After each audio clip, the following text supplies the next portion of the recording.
Hello hello hello hello that's a continuous this question. वो video cut गया था, देखिए। Vikram's present age is 4 times the sum of the ages of two sons.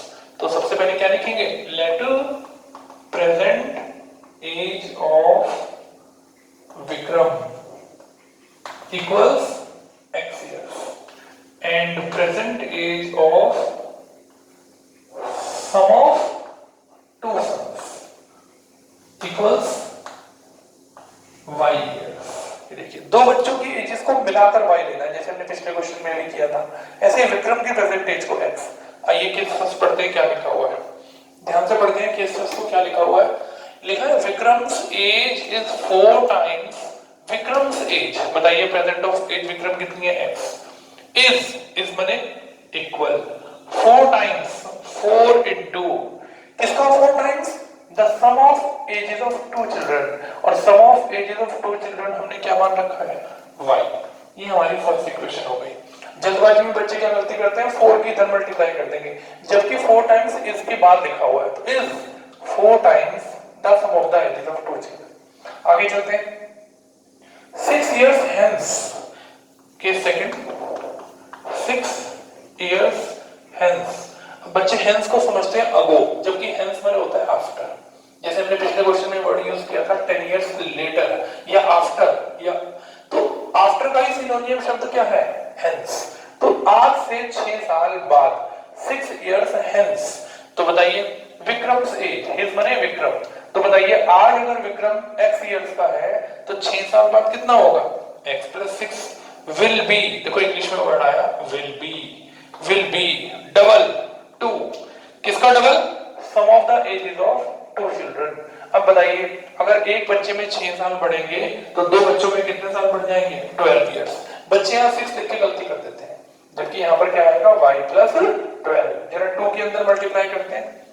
x plus 6 equals 2y plus 24। 2y को उधर ले आओ, minus का 2y, और ये 6 उधर चला गया, माइनस का 6। तो x की जगह क्या लिखेंगे? 4y। यहाँ लिखेंगे 4y माइनस का 2y इक्वल 18। बताइए y 2y की वैल्यू हो गई 18 और y का आंसर 9 आ गया। हमने x का आंसर 4y कहां से लिखा?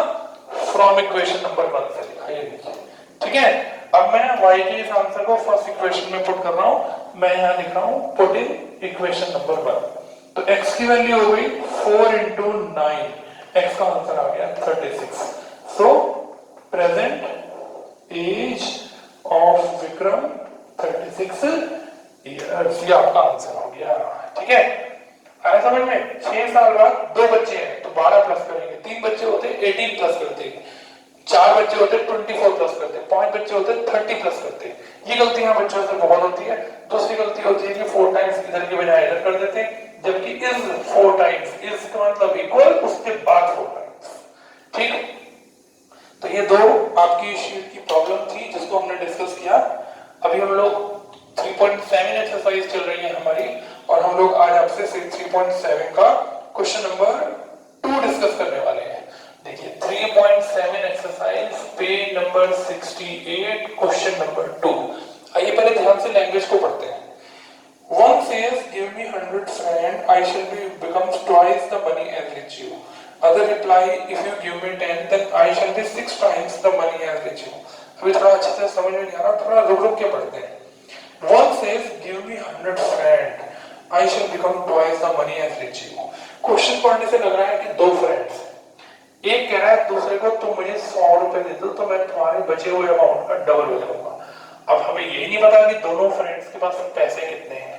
तो सबसे पहले मैं क्या लिखूंगा? Let first friend have rupees x and second friend have rupees कितना? वाई। That's friend. एक के पास एक्स है, दूसरे के पास वाई है। चलिए अब जरा बुक को ध्यान से पढ़ते हैं कि आपस में दोनों में क्या टॉकिंग चल रही है। गिव मी 100, एक ने दूसरे से कहा। पहले के पास कितने? एक्स, दूसरे के पास कितने? वाई। तो एक ने दूसरे से कहा, क्या कहा? गिव मी 100, तो मुझे अपने 100 रुपए दे दो। बच्चे क्या करते हैं, इसके 100 रुपए तो इसके पास आ जाएंगे, ऐसे इसमें 100 तो प्लस कर देते हैं, लेकिन मिस्टेक कब होती है, इसके 100 रुपए माइनस करना भूल जाते हैं। अरे भाई जब आप किसी को 100 रुपए दोगे, आपके पास उसके पास तो बढ़ जाएंगे, लेकिन आपके पास कम भी तो हो जाएंगे। तो क्या करेंगे, इसके पास 100 रुपए बढ़ गए और यहाँ 100 रुपए क्या हो गए, कम हो गए। तो क्या लिखूं, if you give me 100 then I, पहला दूसरे को कह रहा है आई shall become का मतलब इक्वल का साइन, ट्वाइस, देखिए ट्वाइस ब्रैकेट में, the money as rich as you. बच्चे इस ट्वाइस को इधर लगा देते हैं और क्वेश्चन सब गड़बड़ हो जाता है। बुक की लैंग्वेज को अच्छे से पढ़ना है। आई यानी कि पहला दूसरे से कह रहा है, जब मेरे पास तुम्हारे 100 रुपए आ जाएंगे, तुम्हारे पास 100 रुपए कम हो जाएंगे, तब अमाउंट दोनों का देखेंगे कितना होगा। Then I shall become twice the money as rich as you। ठीक है, अंदर 2 की मल्टीप्लाई करते हैं, x प्लस 100 और 2y माइनस 200, ये हो गया x माइनस 2y, इस 100 को उधर ले जाओ, ये हो गया माइनस का 100 और माइनस का 200 माइनस का 300। फर्स्ट इक्वेशन बन गई। सेकंड केस पढ़ते हैं। अब पहले ने दूसरे से कहा था, अब सेकंड केस में देखते क्या है, अदर रिप्लाई। अब दूसरा पहले से कह रहा है, दूसरा कौन है, जिसके पास y रुपीज है, और पहला कौन है, जिसके पास x रुपीज है। अब दूसरा पहले से कह रहा है, क्या कह रहा है, इफ यू गिव मी 10, ये कह रहा है कि अगर तुम मुझे अपने 10 रुपए दे दो तो इसके पास 10 रुपए बढ़ जाएंगे और इसके पास 10 रुपए क्या हो जाएंगे, कम हो जाएंगे। Then I shall become 6 times the money as rich as you। ध्यान रखना है, 6 टाइम्स इधर नहीं करना। दूसरे वाला कह रहा है पहले वाला से कि मैं तुम्हारे अमाउंट का 6 टाइम्स हो जाऊंगा, तो इसने इसको 10 रुपए दे दिए, वहां 10 रुपए कम हो गए, तो जो अमाउंट इसके पास आया shall become के बाद लिखा है 6 times the money as rich you. अंदर मल्टीप्लाई करते हैं, 6x माइनस 60, ये लिखा हुआ है 6x, y को उधर ले जाओ, 60 को उधर ले आओ, और ये आपकी सेकंड इक्वेशन तैयार हो गई। अब आपका काम है इन दोनों इक्वेशन को बैलेंस करना। अब यहाँ x के साथ x 1 है, यहाँ 6 है, यहाँ 2 है, यहाँ 2 है, तो छोटा नंबर 2 है, तो 2 से बैलेंस करते हैं। करना तो मुझे दोनों में सब्ट्रैक्ट ही पड़ेगा, तो चलिए दोनों को सब्ट्रैक्ट करने के लिए पहले इक्वेशन को बैलेंस करते हैं। वर्ड प्रॉब्लम समझने के लिए लैंग्वेज की पकड़ अच्छी होनी चाहिए। फर्स्ट इक्वेशन थी x minus 2y equal minus का 300, और इस इक्वेशन की मल्टीप्लाई मैं किससे कर रहा हूँ, 2 से, तो ये हो गया 12x माइनस का 2y और 140। लीजिए साइन चेंज हो गया, ये दोनों कैंसिल हो गए, माइनस का 11x और माइनस का कितना बच गया 440। 11 से माइनस 11 से डिवाइड कर दो, 11 4 जा, x की वैल्यू 40 आ गई। Put in equation number 1, x के इस आंसर को मैं फर्स्ट इक्वेशन में पुट कर रहा हूं, तो x माइनस 2y माइनस का 300, x की जगह 40 माइनस का 2y माइनस का 300 को हम लेफ्ट में ले आए और 2y को उधर ले गए, ये हो गया 340 इक्वल 2y। बताओ भाई y की वैल्यू क्या हो गई, 170, 2 से डिवाइड कर दिया। ठीक है, तो क्या स्टेटमेंट लिखेंगे, therefore first friend have rupees कितना 40 and second friend have rupees कितना 170। ठीक है, और ये चेक करते हैं हमारा क्वेश्चन ठीक है गलत है। अब इसके पास 40 रुपए और इसके पास क्वेश्चन में 170 है।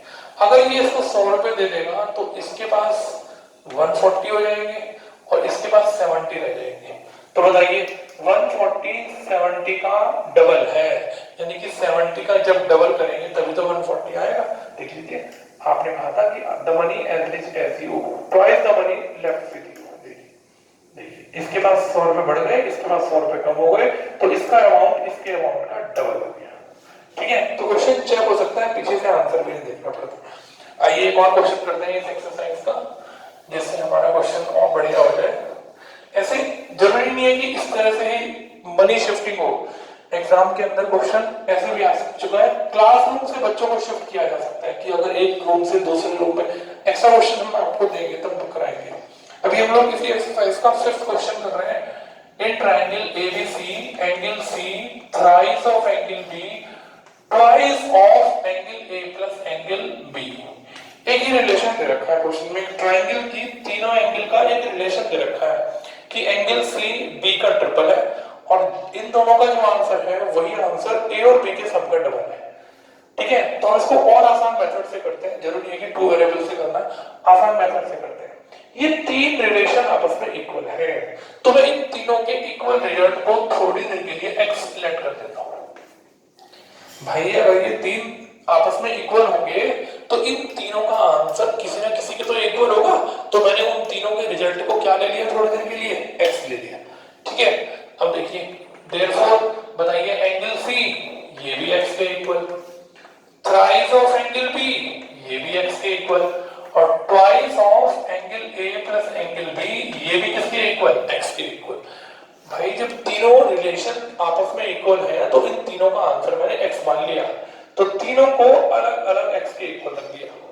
बताइए एंगल बी की वैल्यू क्या हो गई, 3 डिवाइड में आ गया, ए प्लस बी की वैल्यू क्या हो गई, ये 2 डिवाइड में आ गया, और बी का आंसर तो मैं ऊपर अभी निकाल चुका, तो यहां और पुट कर देते हैं बी की जगह, बताओ क्या, x/3।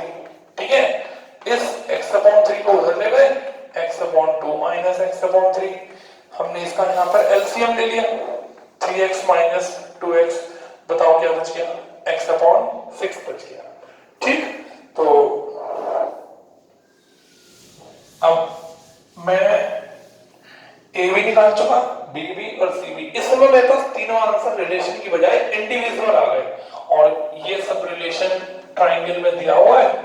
अब बताइए ट्राइंगल में तीनों एंगल का सम कितना होता है, angle A plus angle B plus angle C equals 180, angle sum property of triangle. ठीक है, ये देखिए angle sum property of triangle, तो ए की जगह क्या लिखेंगे, x/6, बी की जगह x/3 और c की जगह x, और इन तीनों का सम क्या आ गया बोलो, 180।